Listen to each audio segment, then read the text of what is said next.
જય માતાજી. મારું નામ ઝાલા સૂર્યસિંહ છે.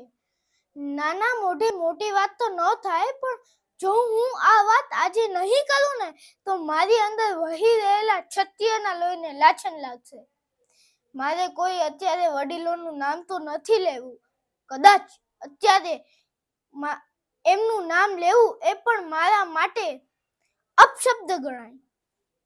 જ્યારે કોઈ લોકો પોતાના શાસન માટે માન અને મર્યાદા ભૂલી જાય છે, ત્યારે તે કોના ઉપર આંગળી ચીંધી રહ્યા છે તે તેમને ભાન જ નથી રહેતું.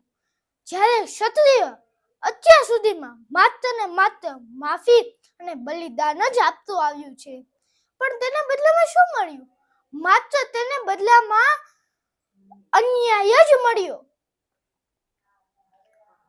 પણ હવે એવું નહીં થાય. હું મારા ગર્વથી કહી શકું છું કે આજે અમે બધા એક સાથે અવાજ ઉઠાવી રહ્યા છીએ. બસ હવે આપણે હાર કે જીતની ચિંતા કર્યા વગર લડવું એ જ આપણો ધ્યેય છે. જય માં ભવાની.